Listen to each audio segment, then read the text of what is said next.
Namaskar. Good evening, ladies and gentlemen. On behalf of the India Habitat Center's Visual Arts Gallery, Art Vision, and Cree Foundation, it gives me the greatest pleasure to welcome all of you to the second day of the 3-day immersion into the Geet Govind via different art forms, literature, dance, and visual arts. This occasion marks the 25th year of Art Vision, and India Habitat Center's Visual Arts Gallery and Cree Foundation were delighted to come together and collaborate to celebrate this occasion, believing very strongly that collaborations are the way forward. In these 3 days of immersion into the Geet Govind, each day we have picked up a different Ashtapadi to enter into this 12th century Bhakti poetry. Yesterday, one of the most important questions asked was about the eroticism in the poem. And I think over the next 2 days, that's today and tomorrow, we will carry some of the themes of yesterday and some fresh ones. This 12th century poem is also arranged in 24 prabandhas, 12 chapters. And today's poem, Yahi Madhav, Yahi Keshav, is the 17th in the lineup. And we have to present the literary point of view with us today, Dr. Professor Raghunath Panda. Dr. Panda is a retired professor of Sanskrit from Utkal University, Bhubaneswar, and he's currently Professor Emeritus of the Kalinga Institute of Social Sciences, a deemed university. Formerly a member of the syndicate of Sri Jagannath Sanskrit University, Puri, Dr. Professor Raghunath Panda is a highly accomplished scholar with much writing to his credit, many books and several articles. He has also supervised over 20 PhDs, a recipient of the Nalco Kalidas Award and Sahitya Bhushan Award of Odisha. His special interest has been on Odisha's contribution to Sanskrit lyrics, which makes him a perfect choice for today's theme.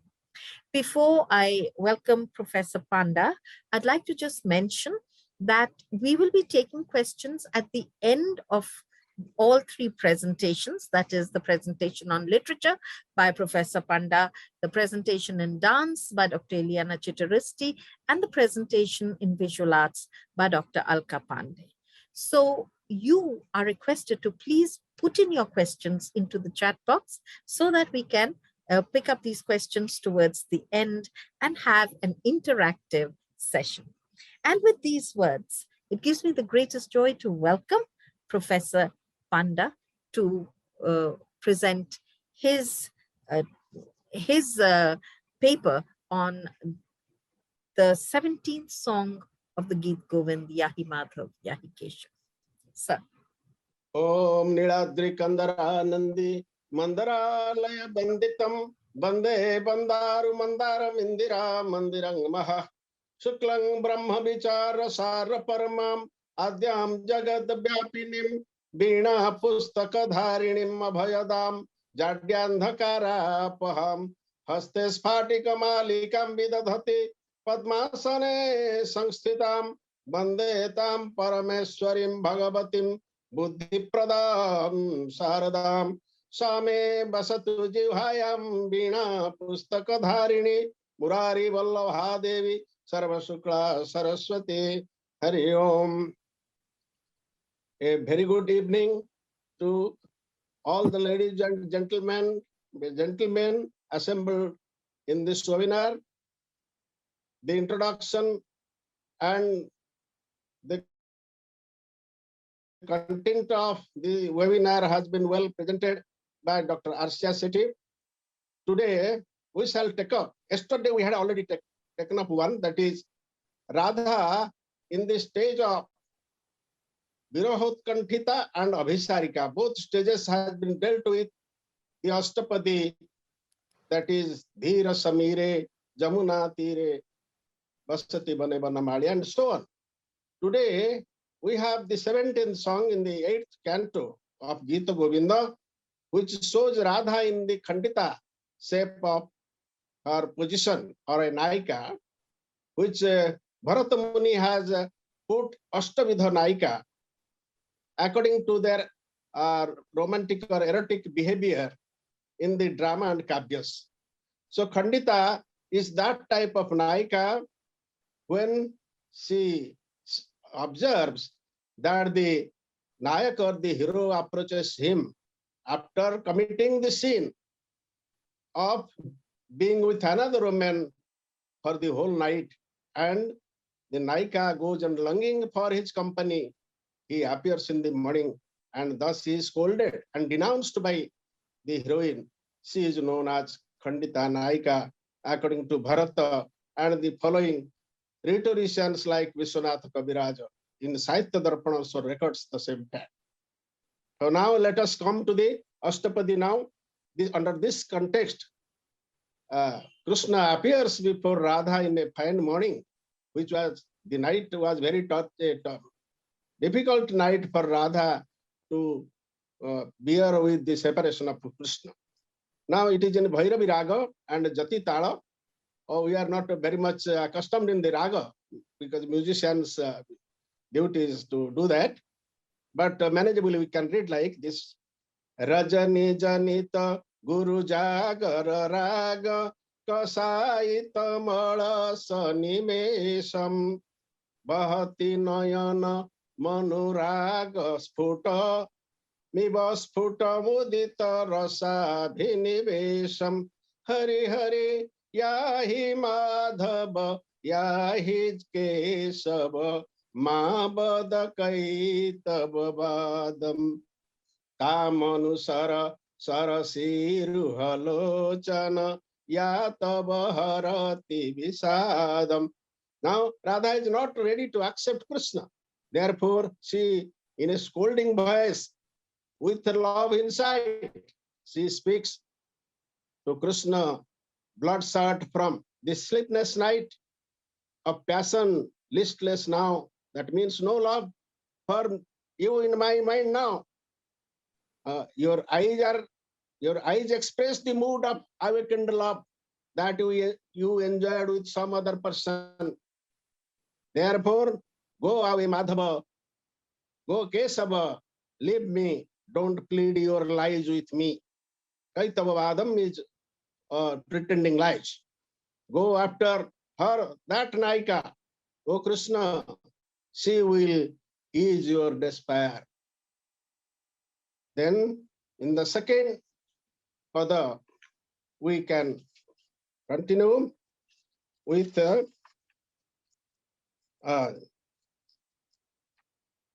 Kajjala Marina Bilochana Chumbana Birachita Nili Marupam Dasana Basana Marunam Tava Krishna Tanoti Tanu Ranurupam Hari Hari Yahi Madhava Yahi Kesava Ta Mabadakaita Babadam Tamanusara Sarasiru Halochana. He has a very good invocation for Krishna. Sarasiru Halochana, whose eyes can be compared with the petals of the lotus. Sarasiru Halochana Yatava Harati Visadam. Janaika Tava Visadam Harati. That lady who is ready to propitiate your desire, go to her. You have no use of Radha anymore. That is put by Barbara Stoller Miller, whose name has been recited by our presenter. Dark from kissing her coal blackened eyes, at dawn your lips match your body's color, O Krishna. Everybody knows that Krishna, as the name indicates, his body was of blue or black color. Therefore, she says, go away, Madhava, go Kesava, leave me, don't plead your lies, don't plead your innocence before me, because I know your activities quite well. Go after her, O Krishna, she will ease your despair. The third pada follows immediately. There Radha complains, again her complaints continue, and scolding Krishna is continued by these lines. Bapuranu harati tabasmara sangara karan kyatarekam. Sangara means your body presents. Tabasmara sangara. Smara sangara mane pranaya juddha, means the fighting in the love play of Cupid. Karana kara kyatarekam marakata sakala kalita kala dhauta liperi bharati jayalekham. Hari Hari yahi madhava yahi kesava ma bada kai tabadam tamanu sara sara siru halochana ya tabaharati visadam. The third pada is translated by Professor Miller. Is with scratches of sharp nails in the battle of love, that Kalpita or imagined woman is put in mind of Radha now. He says that of sharp nails of the battle of love, your body tells the triumph of passion in gold, writing on sapphire, because Krishna's complexion is like sapphire, Indra Nilamani, or sapphire stone, which is in dark in color or blue in color. Your body tells that you have triumphed over in love's play. On your body, golden letters as if been written by the sharp nail marks of your beloved. Therefore, she says, go away, Madhava, go away, Kesava, leave me. Don't plead your lies with me. Go after her only, O Krishna, she will ease your despair. After that, the sixth verse we are going to present today, that is Bahiriba Malinataram Tava Krishna Manopi Bhavishyati Nunam Kathamatha Vanchaya Se Janamanugata Masama Sarajwara Dunam. Hari Hari yahi Madhava yahi Kesava ma badakai tabavadam tamanusara sarasiru halochana ya tabaharati visadam, which is put forward by our translator and a great scholar like Milan. Dark Krishna, heart, your heart must have been baser black or more black, more deeper than your skin. Your heart is dark. Darkness here represents the presenter of the sin. There is a tradition in Sanskrit literature, Malinyam Vyamni Pape Jasasi Dhavalata Varnyate Hasakirtyo, where there is question of sin. In the case of the description of the sky, of the sea, of the river, then this black color or the blue color is brought into picture. So your heart is black, that means you are a sinner. Your dark Krishna, your heart must be baser black than your skin. How can you deceive a faithful creature? Anugata. A faithful person is known as Anugata, a faithful creature tortured by favors of love. Who deserves love, you have insulted her, you have tortured her. This is not certainly pardonable. Therefore, she says, go away, Madhava, go Kesava, leave me, don't plead of your lies with me, go after her. She only will ease your despair. The next pada is the signature song of Jayadeva, where Jayadeva says, Sri Jayadeva Bhanita Rati Vanchita Khandita Yuvati Bilapam Srunuta Sudha Madhurang Vibudha Vibhudhalayatopi Durapam. Jayadeva claims that his poetry is equal to the nectar or the ambrosia of the heaven. He says, Jayadeva sings the lament of a jealous girl deceived by passion. Listen, O sages, listen, O intelligent people. Heaven rarely yields such sweet nectar or sweet elixir that I am giving by the writing of my pen. Go away, Madhava, go Kesava, leave me. Don't plead your lies with me. Go after her, Krishna. She will ease your despair. And the poet very well knew about the Ashtanayikas and the tidbits of the Kavya Shastra, what to be displayed and what not to be. So at times it appears that it may be an erotic Kavya, but erotic is considered as the principal sentiment in Kavya, including the drama or the Drishya Kavya.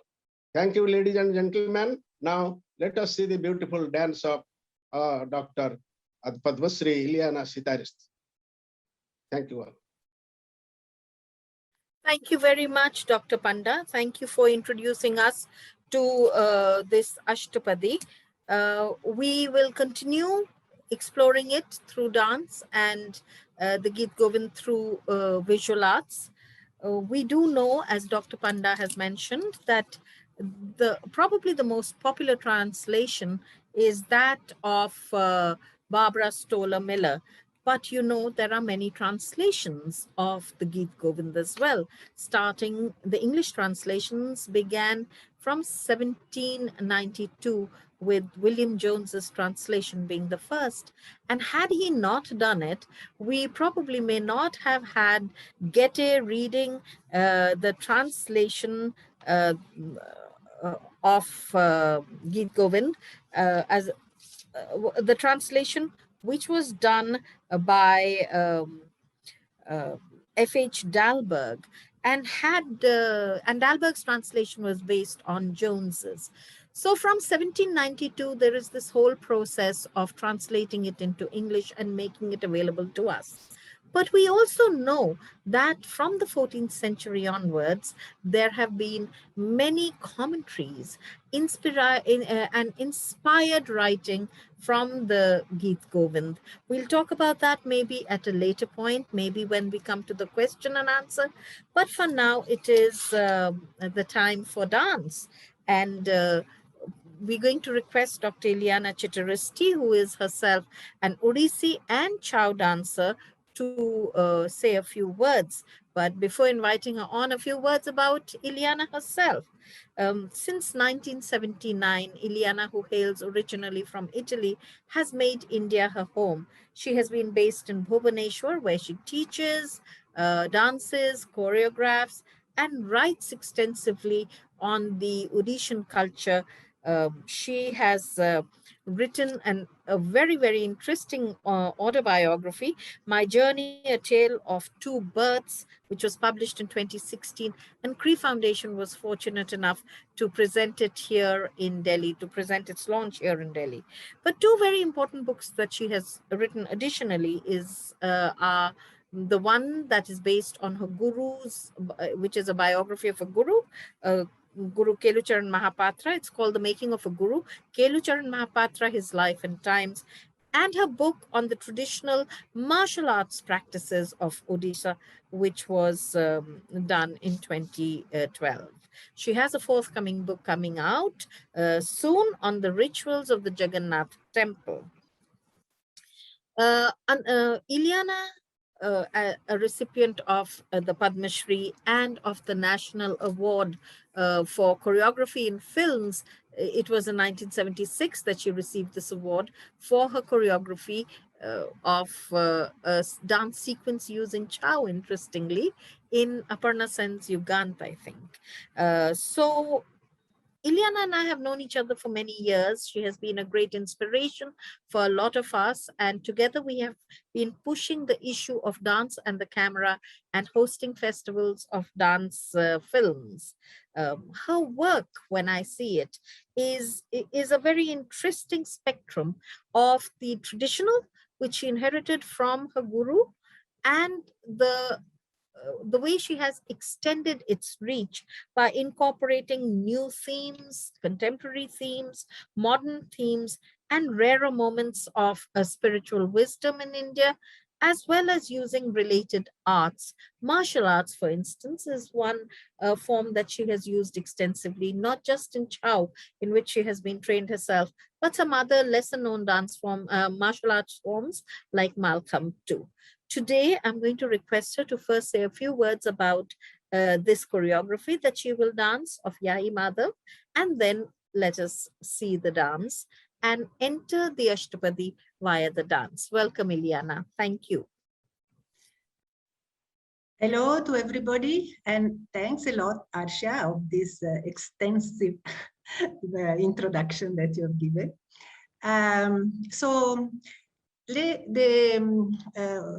The first version of the 17th song of the poem was choreographed by Guru Gurucharan Mohapatra for Sanjukta Panigrahi, and that it was in the early 60s.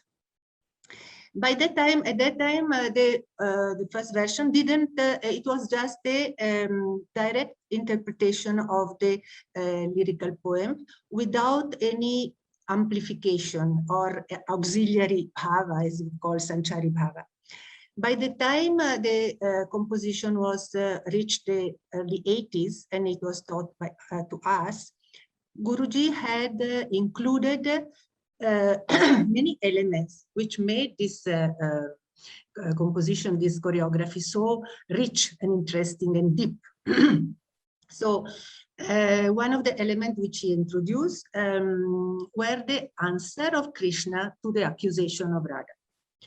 So, which are not there in the text, but it is a sort of implicit in a sense that one can read inside the lines and get inspired, but what they actually the poem is not explicitly says, but we can deduce from it. So, and these answers are to be found in the medieval Oriya literature. So all the songs, Oriya songs especially, which made to compositions of poems very similar to the Gita Govinda, maybe in Oriya, or even in Sanskrit, which were later in the medieval period composed by the Oriya writers. All these added anecdotes, from which the modern composer, the choreographers of the Odyssey especially got inspired and to enrich the canvas. So what are the answers? When Radha says, okay, what is this? She accuses him of having kissed the kajal from the eyes of the other lady, and the black remained on his lips. And he says, no, this one, I went to eat berries, and the juice of the berries, the blackberries, they remain on my lips. So that is nothing that you are thinking. What about you are thinking about? And what happened to the what are these marks? That the nails of the other women left on your chest. Oh, no, that I went to search for a special flower for your hair, and the jungle was very thorny, bushes all over, and the thorns scratched my chest. I see. And what happened to that little bit of blood which has remained on your lips? Oh, that because I was teaching Sangita songs to parrots, and the parrots mistake my lips for a fruit, and he bite me. So these are the answer which we found in the Oriya medieval literature, which Guruji was very much acquainted with, because he spent 12 years of his childhood and young age in the Krishna Lila of Mohan Sundardeva Goswami. So where all these songs were incorporated in the Leelas. So, but so cleverly, so nice, so beautifully, he has incorporated in a way that it doesn't take away from the pathos of the song, which is actually reaching a climax towards the end, where he has also, for example, incorporated the action of Radha, showing to Krishna how everything which she had prepared for his arrival got withered, like this, the flowers with the bed flowers which he had prepared for him, they've become faded, and the garland also has faded, and the chandan which she has prepared so lovely for decorating him has become dry, and the lamp has no more flame in it, and also her attire, the jewelry, everything is become faded. So this build up to the climax point of her pathological and state of mind. So these are all things which has been added later on, which were not there in the first version. So it's very interesting to see how even the Ashtapadi of the last century has grown along with the maturity of the choreographer, maturity of the dancers who are portraying it, and acceptance also of the fact that Gita Govinda came to be very much part of the Odissi dance.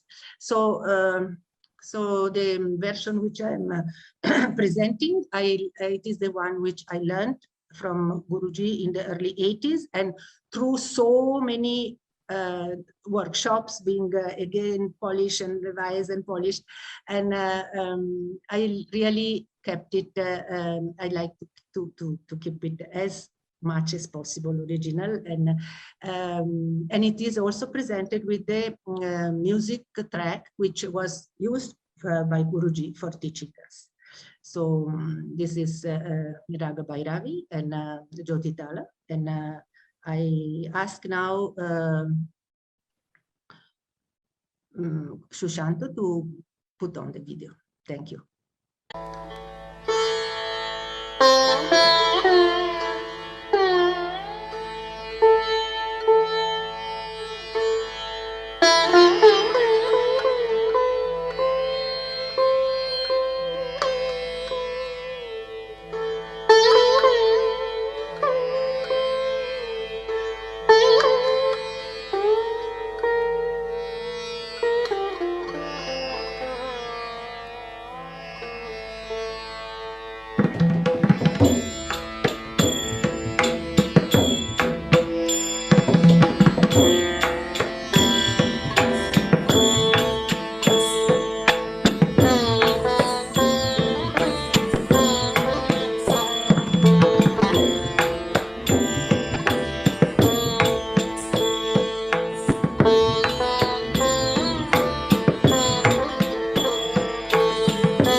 Rajni जनित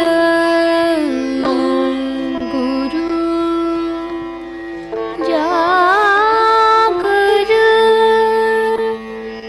राग कषायितं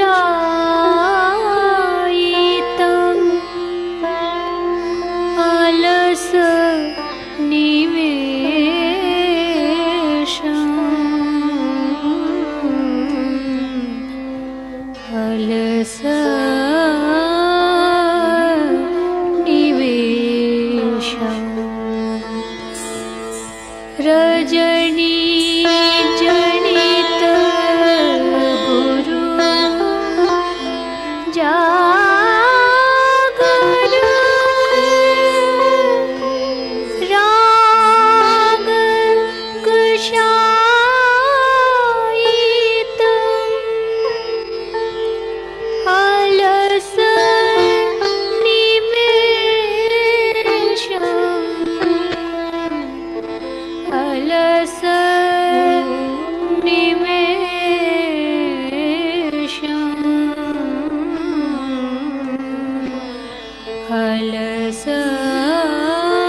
Thank you very much, Ileana, for this absolutely moving representation of Radha, who is deeply hurt in this song.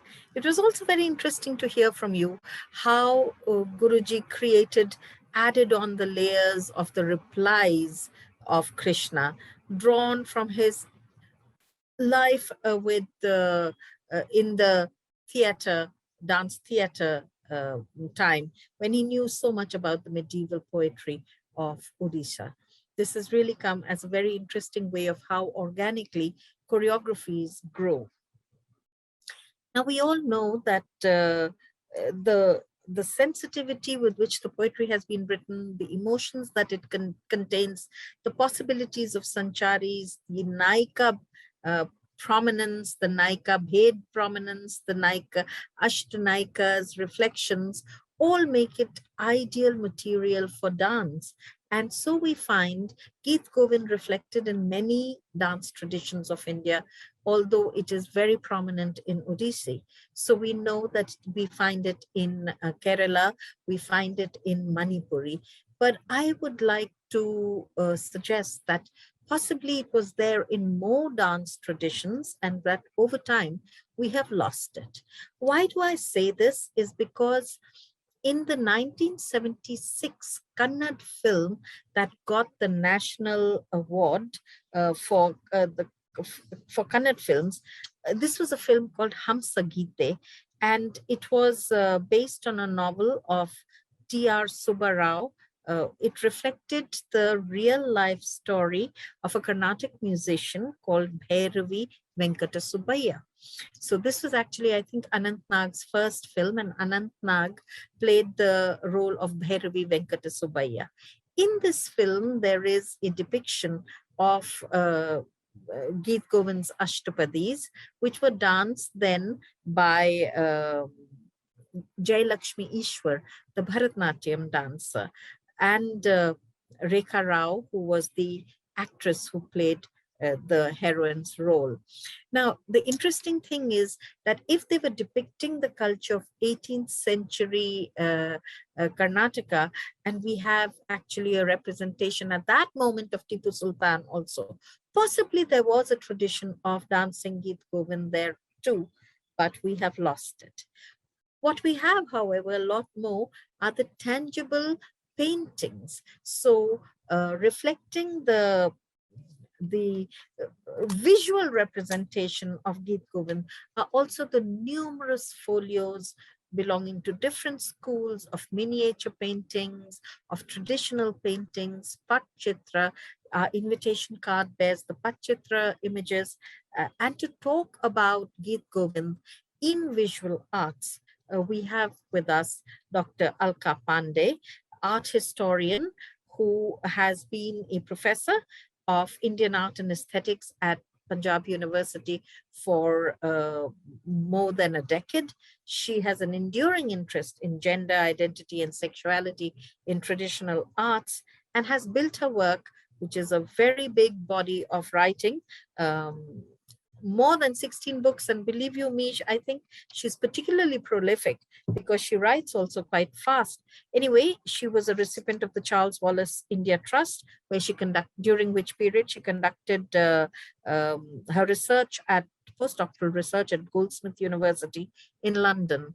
In 2006, she was awarded the Knight of the Order of Arts and Letters, an honor that is presented by the French government in recognition of significant contributions to the field of art and literature. This was followed in 2009 with the Australian Indian Council Special Award for her contributions. And in 2015, Amrita Shergill Samman, presented by the Chandigarh Lalit Kala Academy, came her way as well. She is the artistic director of the Habitat Photosphere, the prestigious Photography Biennale, and the project director of the first ever Museum Biennale in India, which is the title, the Bihar Museum Biennale. A curator of international repute, she is consultant, art advisor, and curator for the Visual Arts Gallery of India Habitat Center, one of the co-organizers of this series, 3-day series of immersion into the Geet Govind. I welcome Dr. Pandey and request her to make this presentation, in which through visuals of the many beautiful images of miniature and traditional paintings, she will give us an insight into the visual culture around Geet Govind. Welcome, Alka. You're muted.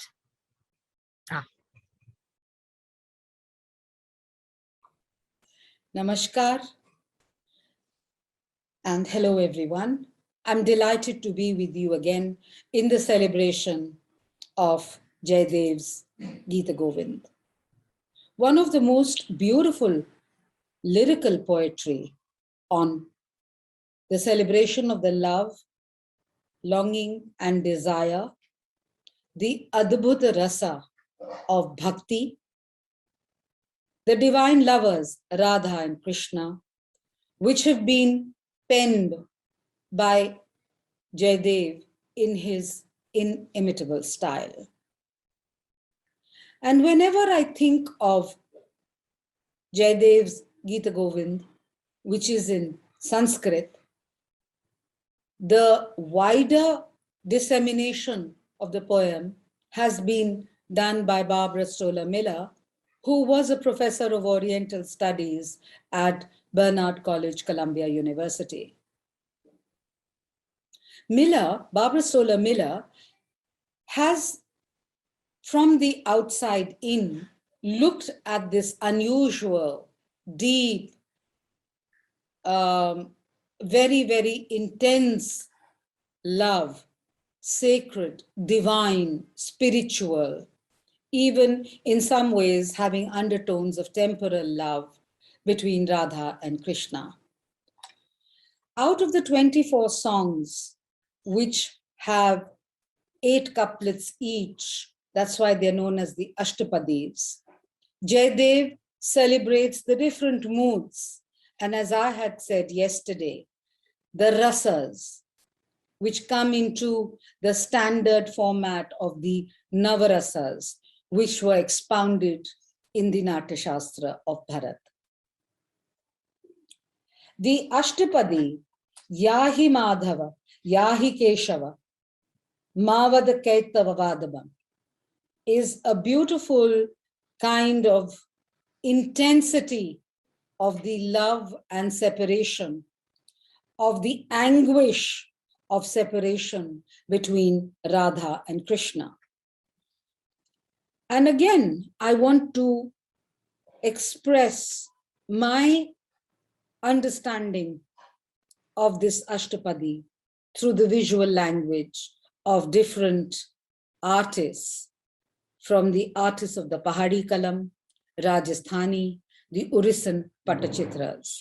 I want to really enter into Yahi Madhav, Yahi Keshava through the language of the miniature artists. This Patachitra has been done by Rabindranath Sahu. You see a very beautiful kind of explanation by the artist, where Krishna comes from the sleepless night of passion and is almost listless.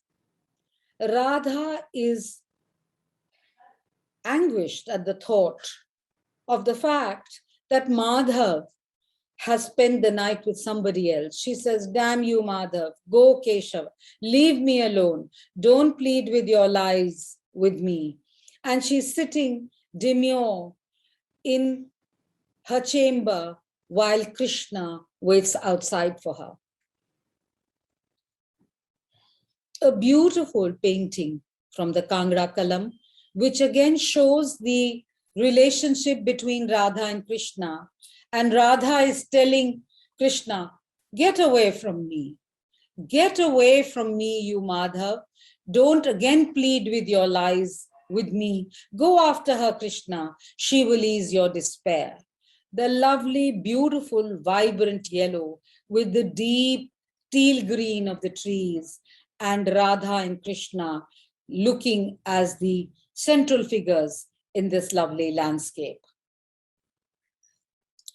From the Ragamala series, I've taken a image of Radha and Krishna, which talk of the, which actually illustrate to some extent the tenor and the language of this particular Ashtapadi, where etched with scratches of sharp nails in the battle of love, your body tells the triumph of passion in gold, writing on sapphire.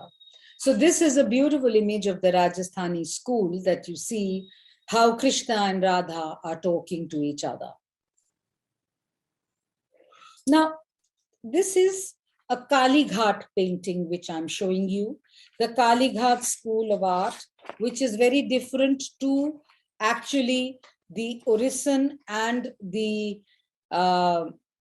Kangra paintings or the Basholi paintings. The Kali Ghat painting actually comes from West Bengal, which has a kind of a more minimal way of expressing. Here Radha is shown sitting under a tree and Krishna is, kind of prostrate at her feet. And again, these are very strong lines. And what you see in this is a typical idiom of the Kali Ghat school, a very folk idiom, which Jamini Roy later uses as part of the minimalism of the strong lines. This is 19th century Kolkata. It was, these images also had a lot of satire, but this particular image of the Kali Ghat school moves away from the social satire of the period and is also moving away from the very strong Devi Bhakti and is moving into Vaishnav Bhakti. Beautiful Kangra painting again, where the image of the Radha, who is really sad, and the entire stance of her body shows her despair and her lament at the fact that her lover has come back to her after spending a night with someone else. Basholi paintings, which are very, very different to the Kali Ghat and the Pahadi school. These are strong. They also have vivid, evocative colors, as you can see, bold lines and deep set facial patterns. And this style of painting we see in the Pahadi school in a town called Basholi, which is in the Kathua district in the state of Jammu and Kashmir. This school of painting had the patronage of Raja Bhupat Pal Singh in the 16th century, and they are the precursors to the Pahadi paintings. Many of them have evolved into much more detailed and widespread style of paintings of the Kangra school. What we see the Basholi paintings have a peculiar characteristic. They have perfect geometrical patterns, bright colors, which are glossy, almost enamel-like. And with these bold colors, they are always having a lot of brilliant browns and greens predominating. The figures in the paintings are shown clad in rich costumes. The facial features are stylized, large eyes, almost bulging eyes. And of course, the popular themes of these paintings were done particularly for the patronage of the local rulers. They had Hindu gods and goddesses from Hindu mythology, and particularly the love themes of Radha and Krishna, Madhav and Malati, and many, many themes from the Bhagavad Puran. This image is from the Kangra school of painting, And here you see different registers in a very flat school, highly ornate, very stylized, rather beautiful. And again, Radha is telling Krishna, go away from me. Don't plead your lies with me. This is yet another painting from the Ragamala series, which I've selected, where Jayadev's lament of a jealous girl deceived by passion is shown, and Krishna is trying to woo her back with the sound of his bansuri. Here is Krishna again, looking at the gopis, alluring them, enticing them with the sound of his bansuri, and Radha is watching from afar and is telling him that leave me alone as I watch you, watching you, alluring the different gopis into your charm. Now, here is Radha actually telling and speaking about her own loss in this particular Ragmala series. This is not directly related to the Ashtapadi, but I'm showing you a different context of Radha sitting in her chamber and telling Krishna, who's dressed differently in this particular image, go away, leave me alone, and don't cause me more shame than sorrow.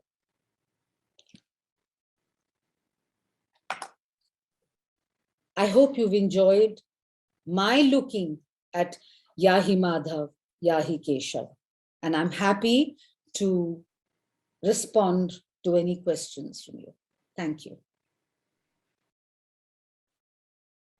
Thank you very much, Alka. It has been, as always, a very interesting journey through the visuals and the colors.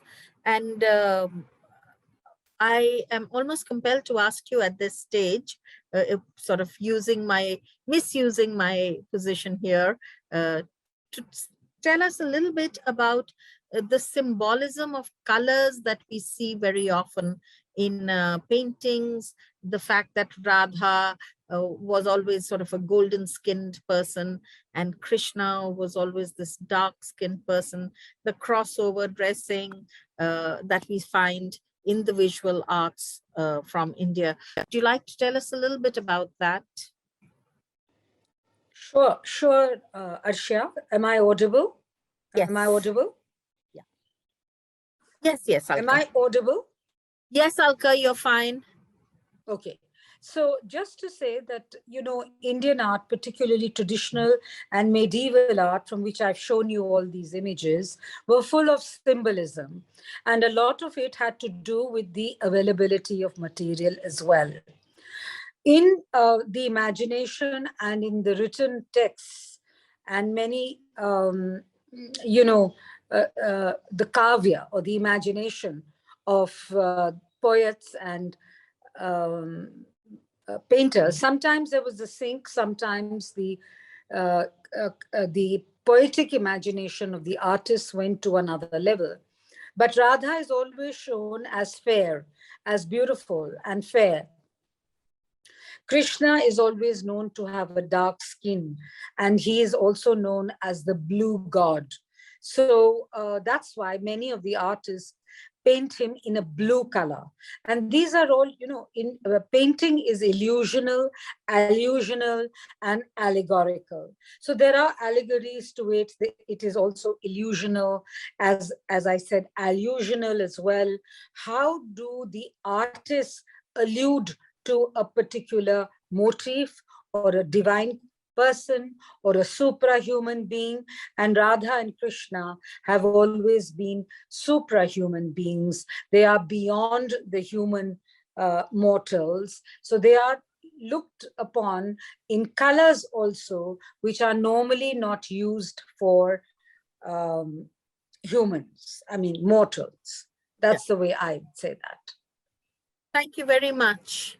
Dr. Panda, I'd like to ask you one question, and that is that Madam, At the outset, I will add one point to the question you asked, Dr. Pandey. Okay. So that the sky is blue, the oceans are blue, the woods are blue, the mountains are blue. You see how the nature is pervaded by the blue color. Therefore, Vishnu Vyapto iti dhatu. That means who has pervaded everywhere is of blue color. That is Lord Vishnu, therefore. Therefore, in the Dhyana mantra of Vishnu, Shantakaram Bhujagasayanam Padmanabham Suresham Vishwadharam Gagana Sadrusam Meghavarnam Suresham. So Lord Vishnu is Meghavarna, is blue or black. Jagannatha at Puri temple is also black. So this Vishnu is, therefore Bhagavan Vishnu is conceived to be of blue color, and Krishna being an avatar or avatari. The Odishan Vaishnavism puts him as an avatar of Lord Jagannath. In Bengal Vaishnavism, he is put as Krishnastu Bhagavan Swayam. Therefore, Krishna is always black in our culture throughout the country. That's all. Thank you very much. Yesterday, you also mentioned that Radha wears a Nilambari sari as though she's carrying Krishna with her all the time. Right. Right. So the question originally I meant for you, Dr. Panda, was, you know, Ileana showed how beautifully the Ashtapadi's choreography evolved over time. As Guruji got new ideas, he was able to include the Sancharis of Krishna's replies to all the allegations. So obviously the literary medium is very strong, continuous, and is compelled to keep reasserting itself. So are there any recent writings that are either inspired with or reflect the spirit of Geet Govind in today's contemporary times, in any of the languages, since we have so many languages that have carried the Geet Govind? In the Sanskrit language in which Gita Govind was composed by Jayadeva, even was followed by his latter writers. And a decade ago, Dr. Banmali Rath of Berhampur Ganjam has published a book called Imitations of Jayadeva's Gita Govinda. There he had shown 137 imitations of Jayadeva's Gita Govinda in Sanskrit from throughout the country. And at present times, in regional languages also, there are enough of publications found in Odisha, particularly as I know, and in other local literatures that may be being published. You have also given the example of the Kannada film, how in that time at Karnataka, the Gita Govinda tradition was also being very much liked. Therefore, people were bent upon in building or preparing or making films on that say particular theme. So it gives an indication, like Sthali Bula Kanyaya, or if you taste one rice from the bowl, whether rice is ready or not, the whole bowl can be known. Similarly, from one province or two, or even Bengal, many works are also being written nowadays. So Bengal is having a very thickly populated state. We have a state where 4 crores of population there. They have more than 8 crores in the smaller state. Therefore, in Bengal, there is much literary activity. Therefore, in their part of the country, even Odia films were first being prepared in Bengal, in Madras. Thus, from the films, Jayadeva itself, on Jayadeva, 3-4 films in Odia has already been done. So that is so popular thing, even till nowadays. And works of Ramakant Rath, the great literature who was president of the Central Sahitya Academy, has written a very long kavya in Odia on Sri Radha. Obviously, when Radha will come, Krishna cannot remain far away. They have been dealt with in detail. And here now, within 2-3 years, one institution has been started called Dhara Sri Radha.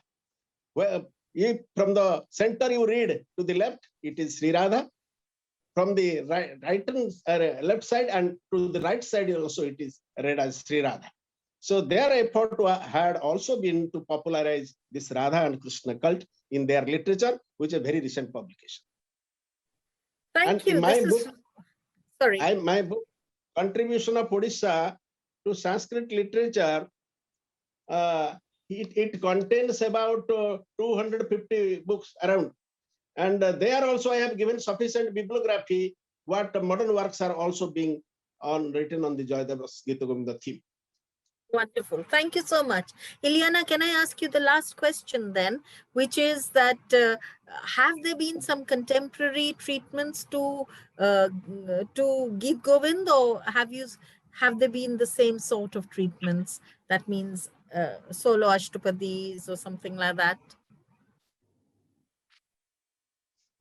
You need to unmute yourself, Ileana. Before answering to this, I would like just to add that the wild dissemination of the Gita Govinda, we have to give credit also to the Jagannath temple, because it's a pilgrimage place, and from the very beginning being sang every day and dance every day in that temple, and with all the pilgrims from all over India coming there, they could bring back the feeling and of this poem and spread it in their own place. So that was the focus, the central point from where this great spread out happened, because and I think it's very important to highlight that.